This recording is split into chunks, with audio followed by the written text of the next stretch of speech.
Greetings, it's Max So Diddly here, and today I am here with another Python tutorial to help you get an A in your coursework or exam. And today we're here with how to do a lookup check using Python, that is case insensitive. So what do I mean? Well, if you don't know how to do a lookup check, click the eye up in the corner. That will teach you how to go through it, but basically a lookup check is checking if a value exists in an array, list or other data structure. If it exists, your input is valid, otherwise it's invalid. And in the last episode we just looked at how to do a generic one, but it was case sensitive. And there are going to be times where you want case insensitive. For instance, if you're checking for days of the week, you might want the user to be able to input Monday with a lowercase m or with an uppercase m, or maybe they hit the caps lock key while inputting the data. And we can just do a check where that's case insensitive to basically eliminate the need to have every single case combination of Monday in your list. So let's get right into it. So we're going to do data equals square bracket, a value, comma, another value, comma, another value, comma, another value.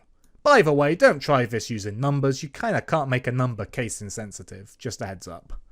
And then we do a square bracket. And after that we do print, check value in, perfection, comma, data. So we're going to print out a statement.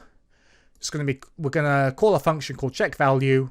We're going to pass in a value called perfection, and then data, which is our list here. And we're going to now define this function in a moment.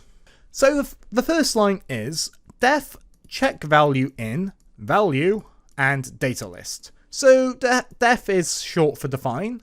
We do check value for the name of our function. Value is the first parameter. It's going to be the value we're going to check in the list. And data list is the list we're going to check. After that we do a colon because it's the end of the function. So inside the function we are going to do if value.casefold in name.casefold for name in data list. And then a colon at the end. And then inside we do return true, and then after we do return false. So what's going on here? Well, basically, we are just checking if the value, after we convert it to lowercase, so every character becomes lowercase, and we're going to check if that lowercase version of whatever input we have is in our list. But we are going to be doing a loop, and when we do the loop, as we loop for each value, we are going to be converting each value to lowercase just for the check. So we're essentially going to be checking if a lowercase version of our value exists in a lowercase version of our list. We're not actually overwriting anything, it's just as we check each value in the list, we are converting that value to a lowercase for the purpose of that check. And since everything's been converted to lowercase, any lowercase character remains lowercase, and any uppercase character becomes lowercase. So we're evening the playing field and everything's lowercase, and then the comparison is just going to be checking if the characters or the values match as opposed to the case. And so basically we're doing an in check inside our if statement, and we're combining the in check with a for loop. And so basically this returns true if there's a match of our two lowercase strings. And so we return a true because there's a match and the casing doesn't matter.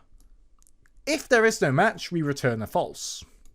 And that's it for this tutorial, so we're going to save our work and hit play.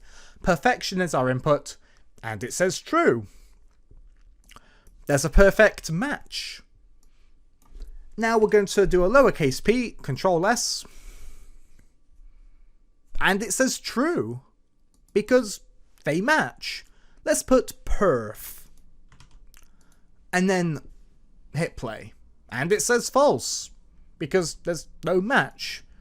Let's do quagsire, but with an uppercase Q, and obviously with a lowercase q in the list. It says true, because there's a match. Now let's do quagsire. Weird casing like this. And it says true. Just a tiny heads up, if you do try to pass in something that's not a string, you are going to encounter an error, so I advise you don't do that. But anyway, thanks for being a great audience. Be sure to leave a like in the comments if you enjoyed and subscribe for more Python tutorials.